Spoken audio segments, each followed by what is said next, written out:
All right, good morning, everybody. This is a special podcast for me today. I got a special guest. I got Eric Weber with me. Eric's got a lengthy resume. I tried to cut it short, but give me about a few seconds here to run through it. Eric is the senior behavioral health therapist at the Caron Treatment Center. He also coordinates the legal professional program, which is a program that is designed for law students, retired judges, retired lawyers, current, anybody in the legal professional field, which I find very interesting. And you're also a certified alcohol and drug counselor, a certified sex addiction therapist, a certified multiple addiction therapist through the International Professional Institute for Trauma and Addiction. I could go on, but the main highlight of your resume and the reason why you're here is you've also spent a lot of time, and you currently do, focusing with gambling addiction, right? And sports betting is obviously, I've rebranded my company, Eric, to focus on, I'm threading the needle, and you're here to hopefully help myself and the people listening thread that needle of responsible gambling, right? Like, how do we bet on sports, even if it's a significant amount of money? What does a significant amount of money mean? A significant amount of time mean? So first of all, thank you for being here. And if you don't mind, could you just start from your perspective? What is responsible gambling and, responsible sports betting in particular? What does that look like to you? And again, thank you for being here. Hey, Ryan, appreciate the invite. Really happy to be here. And, you're much too kind with that intro, but I do joke with the sex addiction, drugs and alcohol. I also used to play in a rock band, so it's kind of joke sex, drugs, and rock and roll is what I do for a living either way. But thrilled to be here. Love talking about gambling. And, people ask me a lot about gambling addiction. And I just want to be really specific that from my perspective, gambling is like any other behavior or activity we do. Lots of people can drink very normally without issues or concerns. We don't consider them alcoholic. My patients are the ones who can't control themselves. And as I would say the same thing about gambling. Gambling isn't inherently problematic or bad. It's a great pastime for those folks who enjoy it and can do it responsibly, just like any other activity. So I want to be really specific about sort of that perspective. And when you ask about responsible gambling, I'd say it fits in like many other behaviors. Is somebody not taxing their resources? And by taxing resources, I mean, let's take a look at the resource of time. What is a reasonable amount of time to commit to gambling behaviors? And whether you're just a mild social gambler, hey, I'm going to go buy a lottery ticket, or I'm going to bet on the Phillies because I'm a Phillies fan, versus somebody who's a more serious social gambler who says, hey, look, I've got a commitment to my fantasy football league. I take care of the brackets. I manage this. It takes some time, some energy. Somebody who says, look, I'm really invested in the NFL as far as I place bets on these particular teams. And I do this and I'm pretty good at it. It's like the person who belongs to the country club and golfs 3 times a week because they're really committed to their golf game. We wouldn't call them a golf addict. Their wife or husband may not be thrilled with it, but we say that's just a serious social activity that somebody really puts a lot of time and effort into. So I would say, long-winded answer, what's the time frame we're dealing with here? How much time? And does the time spent gambling or being prepared for gambling, like the research and all that, start to negatively impact other areas of life? And right? Yeah, from my perspective, the two hardest things that I've witnessed and I've experienced myself is because there's no social rules, if you will, about how much, when you can study sports. It's really hard to put we have these parameters of, partying, for lack of a better word, when it comes to, drinking or even partaking in other things that might not be the best for you. People that do that function, that are able to say to themselves, oh, that's a weekend thing, or that's after 5 o'clock, or it's after 6 o'clock. And I've never experienced that temptation. So it's hard for me to quite get in. Luckily for me, I'm blessed to be ready to go and energetic. So that's fine. But what's hard for me is the turn off the time, right? Because why can't I study it for another 30 minutes? I'm up, and what would be maybe the most pragmatic way, right? Because as I said in the beginning, I'm threading the needle. If people that go to see you have a specific situation and a specific, you have to come up with a specific plan for them. we're talking to a broader audience who is trying to enjoy betting on sports. I know it's not 30 minutes or an hour. You can't just tell somebody exactly how much time to spend on it. But what would be, to me, the advice I've given, and I'd like your feedback on it, or some other advice would be pick an amount of time. It has to be an agreed amount of time. Hold yourself accountable, whether it's me as the gambling coach, whether it's a timer next to you, whether it's a loved one, but somebody needs to say there's only a certain amount of time each day you're allowed to do it. I don't know of any other way, or I'm just going to convince myself, oh, I woke up another hour early. I worked out today. I've done my chores. Like, why can't I just spend another 20 minutes on it? Which, as we know, could lead to 40, leads to 2 hours. So that's been my number one advice. What are your thoughts on that? I appreciate that. And I would say, hey, you got up early, you had breakfast, you worked out, you got your things done. Take the time you need or want to study sports. It's when you're sitting there and going, I should really get off my ass and go to the gym, but I'm only doing another 20 minutes. And an hour goes by and you're like, man, I just lost another hour and I didn't go grocery shopping. I got to go to the gym. But let me just do a little more studying. When somebody starts noticing negative impacts, things that are slipping through, if your loved ones are like, look, you've been on this for 2 hours, dinner's cold, but it's still on the table. You come eat when you're ready. When you start seeing those kind of negative impacts, I think that's where somebody needs to take a look and say, okay, this is starting to become problematic. Not that it even is problematic, it's starting to become problematic. So Somebody wants to spend all day Saturday studying on stats to make good decisions on their gambling choices on Sunday football. As long as, again, the responsibilities are being taken care of and they're not having a social impact, familial impact. The kids. I forgot to pick the kids up at gymnastics again. Stuff like that. Where that's where those are the things I hear about. Somebody says, I'm lying to my boss. I'm supposed to be working on the spreadsheet. Instead, I'm doing my fantasy football spreadsheet, and I missed 2 meetings at work to do that.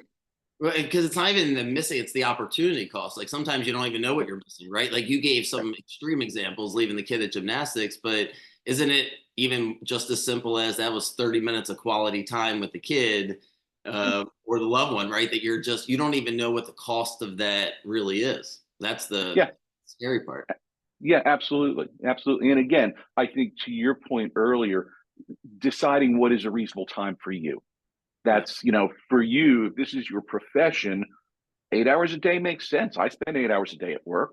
I can skip out an hour early. I'm happy. But, sometimes I have to spend 9 hours, at work. That's reasonable because that's our job. I think some of this is also, what is for you personally. You're going to spend more time because you are a gambling coach than, say, the average bear in the woods. And also probably why they're paying you. Hey, we want Ryan's opinion. We're going to give him the money so that I don't have to spend 6 hours on a Saturday. All I got to do is call you, spend 20 minutes with you, and things look good.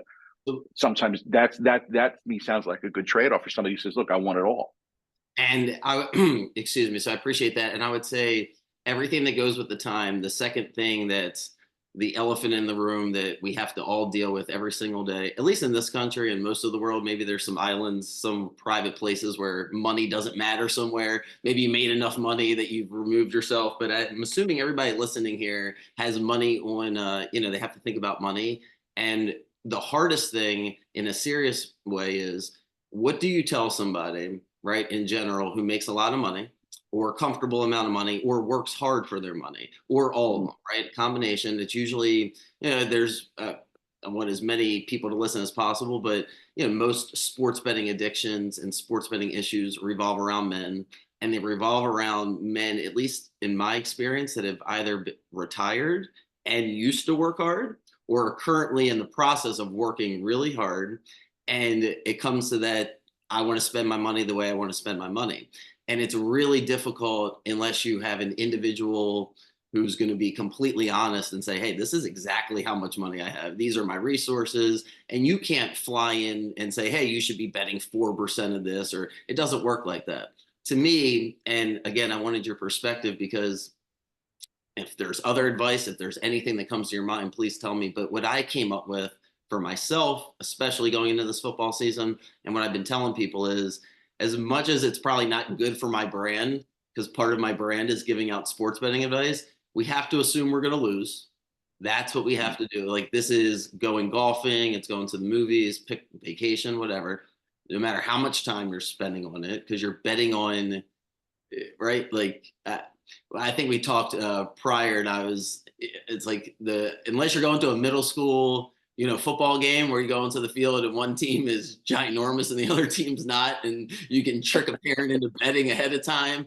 It's hard. Like people that Yeah. do this for a living, Eric, I don't know if you know this, but people that do this for a living, like they say if you win 57% of your bets, you should be jumping up and down, like winning Wow. 60% of your bets over a course of a season. And so someone's got to hear that and say, when someone's telling you that they can win 70%, 80%, there's no secret way to do it. So let's just get that out of the way. Let's just assume we're going to lose. If we don't, great. But let's assume we're going to lose. And then don't you just have to pick an amount of money that you can afford to lose each day and week? Like, is there any other way to do this? I think that's in the short version, that's the most responsible thing to do. It's an activity I'm going to spend money on.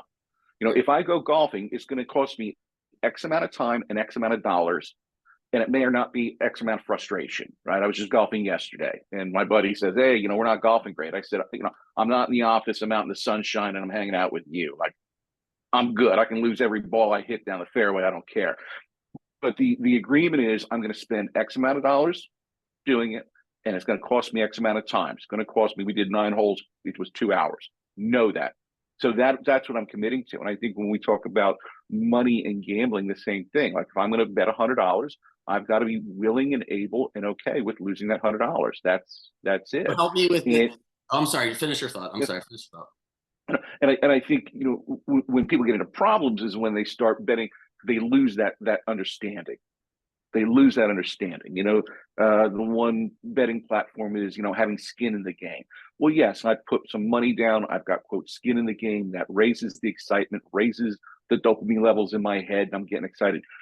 And that's what I'm paying for. And if I get rewarded for that, get my money back and a little extra, hey, that's great. But the fact is, when you bet, you've got to be willing and okay with handing that money over, period. And, responsible gambling is not betting more than you can afford to lose or are willing to lose. Very simple. I think it is that simple. Do you find that in your experience, some of the horror stories, if you will, just like when you're listening and someone's getting to the specifics of their bets, right, and how they kind of spiraled out, do you find that a lot of people were up at one point? Because I find the hardest thing to do when I'm talking to somebody is when they're winning, get them to slow down. Because that seems to be everything you just said. Yeah, if I start to lose each week, sure, Eric, that's great. I should assume like you're not going to be a professional golfer. That's why you can laugh it off. But what happens when I get off to a good start, or maybe there's a trend or there's a particular player, all of a sudden I'm feeling good, right? Remember, it's very analytical based. It's very alpha male-ish. Like I think I'm on to something. I figured it out and I'm winning.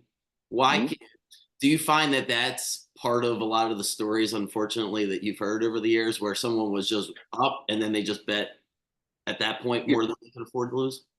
absolutely. In my industry, we call it the big win. And when I'm doing a history with somebody, tell me about your gambling, I'm always looking for that first big win. The first big win doesn't have to be monetary. It can just be, as you said, that sense of alpha male. I'm the man. As I joke, I'm the duck, right? You just feel on top of the world. And it doesn't matter whether I was in elementary school gambling for eraser heads or dollar bills at the casino. I'm in sixth grade and I'm gambling the kids at the table taking their eraser heads. And that's actually a true story. I didn't need more eraser heads. I just wanted to make sure my ego got fed and they were screwed at test time because I had an eraser and they didn't. And if they wanted it, they had to ask really nice to get it. Right. That's gambling when you go, okay. I was going to say So, it's in us. You can't help it. right. Right. And so it's funny. I'm always asking, what's that big win? Like, what was that thing that hooked you that you're constantly chasing now? And it's there and it's not, it's there and it's not. But there is that event usually. It's usually one event or a series of events that hook somebody. In drugs and alcohol, we call it chasing the dragon. It's like that first great high you ever had the first time you did, this drug or that drug. And you're always chasing that amazing experience. But typically folks who are going and sliding down the addiction hill, they won't find it again. So to your point, somebody feels that excitement of gambling, that win, It's hard not to keep chasing it. I mean, healthy gambling is, I'm going to bet $100, and when I get to X amount, I'm walking away. Or I'm going to bet $100 and I get 200 back. I'm going to take $100 out, stick it to the side because that's my seed money. Now I'm playing with house money, right? And I've worked with gamblers who that's been a very mathematical thing. Like, this is how I bet, and they stick to that program. And I was working with one guy in particular. He told me all about his kind of rubric, and he said, if it all goes down the toilet, I walk out. I said, okay, we're not talking about gambling addiction now. We're talking about, you simply have a system that you're working in. It's been fascinating for me over the years to meet so many successful men that are like at the top of their fields, very, very successful, have everything going for them. Diving into the psychology of how someone gets down this rabbit hole to begin with. It's like the never ending, I guess, thoughts in my head, right? As I was rebranding this company, because, and I'm not going to keep you forever. There's so many things we could talk about, but one of the things I'd like to get your perspective on is the industry. When I said I was trying to thread the needle, like, I'm giving out sports betting advice, and I don't know exactly what you're aware of this industry, but there's a whole industry of giving out sports betting advice with the promise you're going to be rich, right? Like, buy these picks. Usually it's free or extremely cheap to get them in the door. And then, just like that, I compare it to the 3 a.m. Infomercial with the beautiful couple who's on the island selling God knows what, right? Like, listen, now that I have you listening to me, the same way you've had captive audiences before, it's like, oh, should I be selling them something? And now that's where, how do people that are this is like, is it just all right, let me get my question right. So there's so many successful people that make a ton of money and they fall for that, right? Like, otherwise really smart, intelligent people. And my only theory that I feel like could apply to the masses would be that people are just uncomfortable. The people that fall victim to it are uncomfortable with how much money they're making for whatever reason, whether they think they should be making more, whether something needs to be paid. Is it deeper than that? Do people just want to believe?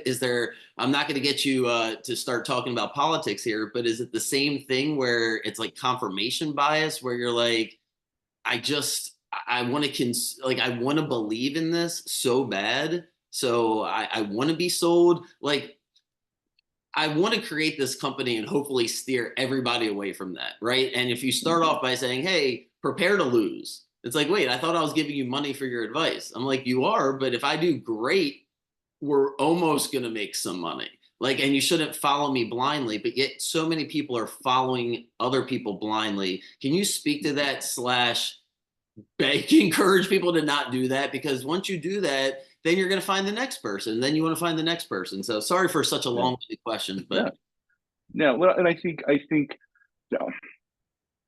it's interesting. How does this happen? I think people want the excitement. Sometimes people simply want the reassurance. Other folks, to your point, confirmation bias. I want somebody who's going to tell me I'm going to win. All right.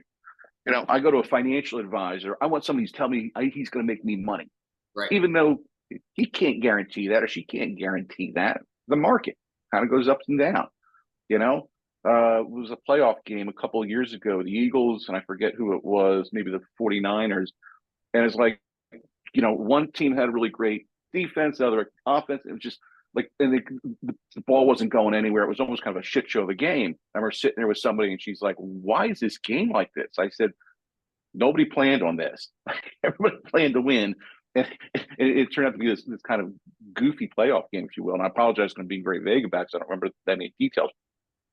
But if I had money on that game, it's like, okay, that's my team, and I want somebody to tell me that this is going to work. And on some level, I don't want to say it's laziness, but hell, you're the expert. Just tell me where to put my money. And Is it also, if you're looking good, tell me, I'm buying. It's almost like someone doesn't want the responsibility of being wrong in a lot of ways too, right? Yeah. Well, Now I'll just yell at you. It's Ryan's fault. He's the one that told me to bet on that game. It's not my fault. I'm still smart. I'm still successful. Screw that guy. Let me just go buy a pick from somebody else. I think that's part of it.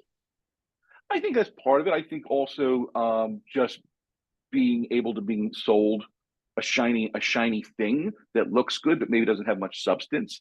I'm sort of always intrigued by local car lots, and they're like, we finance, they're charging on like 30% interest, but I, the consumer, may not know to ask the right questions when they say, how much can you afford each month?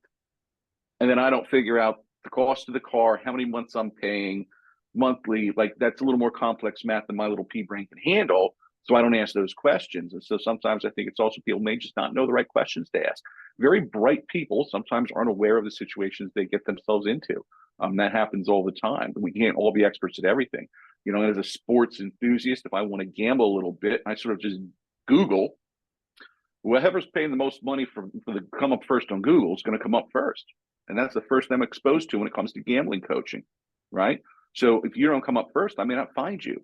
And so that's the other piece is what's the marketing on this? How is it marketed? Is it a really great looking package with not much in the box? So I think those are the other things to consider. If anybody out there is considering using a service like yours, it's like I would encourage, like any service, make sure the person knows what they're doing, make sure that they're above board, make sure they're giving the best advice, and not bullshitting you through it. And I appreciate you saying all that, because there's so much free advice, and I'm not turning people away from me or folks, that there's no upsell. Like, I think that's the main thing. Like, if somebody wants to charge, my company is $25 a month, somebody wanted to charge $500 a month, the key is, are they upfront about exactly what you're getting so you understand it? Whereas this industry is filled with, just come in the door, just get in the door. And once you're in the door, that's why I make the comparison to politics, because once you follow that person on Twitter, you're like, well, he made a really good point. He's going to get, a few things right. And then it's like, is that really the person you want to get your information from? Now we have a major event and your goofy self is on his account screaming, what's happening, because he got a couple of things right. And that's really where I wanted to end at that particular point, is what happens in sports betting, as you obviously know, is everybody's going to go on a winning streak, right? Because there's just, especially if you're just betting on who's going to win the game and you're not making nuanced bets. So if you go 6-1, 7-0, 8-0, and the main takeaway from when anybody's having a conversation these days, our attention span is what it is. But I hope that everybody gets something out of this. But the main thing that I really want to emphasize is, how do you avoid, once you get into that high, once you're winning, to not change your bets? Because every single person listening at some point is going to go on a winning streak. And I hope that they're long and prosperous, but we don't want to change the bet size. We don't want to change the principles, because at that point, you're teetering on needing to see a professional. So I really, really appreciate your time. If you don't mind, before we go, I figured the best way to kind of end our first podcast, and you're welcome back, as often as you'd like. There's so many different nuances to talk about. But like I said, I'm trying to be a step before people need to see you. But let's say they don't want to talk to me. They want to be maybe 1,000% anonymous. Maybe it's for whatever reason, whatever's going through their head. We want to get rid of the stigma amongst our age group, our generation, right, of therapy. It's help. It's having a conversation. Call it what you want, but there's nothing wrong with it, right? So what is the best place? What would you recommend if they're not quite ready, if it wants to be anonymous, frankly, and they're not quite ready to see you? They just want to talk some things out, whatever's going on. Can you plug where you think the best place for somebody to go is, please? Yeah, absolutely. The very first place I send people is that very little tiny print at the bottom of the advertisements for all the gambling platforms, which is 1-800-GAMBLER. It's a toll-free number, and it's state by state. So for instance, if somebody's in Pennsylvania, where I'm at, 1-800-GAMBLER is manned by a live person, 24/7, 365. If it's Christmas evening at 8 o'clock, call that number. Somebody's going to pick up the phone, and it's somebody to hear what's going on, provide some direction. In the state of Pennsylvania and many other states, folks like me who are certified to treat gambling addiction can connect a person with a counselor, with literature, with Gamblers Anonymous meetings, other support groups. So it's the best resource to start with, to see what's available in the area and what the options are. Because a lot of times people call they don't even know what all the options are. And somebody says, look, I can just send you some literature on gambling addiction or Gamblers Anonymous, and you can read it at your own pace and at your own time. Hey, that would be great. And they can send that out, or they can give you a reference board counselor, and you can go in and say, hey, I might have an issue. Can we talk about what that issue might be? And the first thing we do is we do an assessment. Tell me about the gambling. There's an objective assessment we give called the South Oaks Gambling Screen, which is the most popular one. There's a few others as well, but it simply helps somebody figure out, is there a problem? So even if somebody's questioning, I would encourage you to call the number, get connected to a resource, and simply have that conversation. Because it might be a case of, look, you don't have a gambling problem yet. You start to slide that way. So put the brakes on a little bit. Here's some ideas. Here's some guidelines. And if you can stay within those guidelines, don't come back and see me. If you're struggling to stay within those guidelines, give me a call. I'm glad you said all that, because yeah, conversation about everything just helps. Sometimes we just keep everything in, and then you get to a place that you're too embarrassed to talk about. There's nothing embarrassing. Everybody, if we could all read everybody's brain, we'd all be embarrassed. So thank you. Oh, it's my pleasure. We're gonna have, you have an open invitation. There's so many different things to talk about, and what I wanted to leave everybody with is, depending on your situation, if you don't have somebody, frankly, to talk, that's why I created this company. I don't really, yes, I want to make as much money as possible. I want this company to grow, but the truth is, I feel like I'm ahead of my time as far as having a 24-hour not Gamblers Anonymous company, right? Like threading that needle so we can talk about the Cowboys Giants. Like, if you just want to talk that out and say, Ryan, I know I shouldn't be betting on this game, but it'd make me feel better to talk about it for 5-10 minutes. That's the kind of stuff I'm here for. Not the heavy stuff, even though I'm happy to listen. But yeah, that's the main reason I wanted to bring you on here, because if it does get to a situation where it's like, you wanted a level above me as far as credentials and people that have a different type of experience. I'm glad you could put a face to that. So thank you again. Hope you have a great day. Hope anybody listening enjoyed it, because I certainly did. Thanks again, Eric. Appreciate it. Thank you, Ryan. It's my pleasure. Take care and good luck with everything.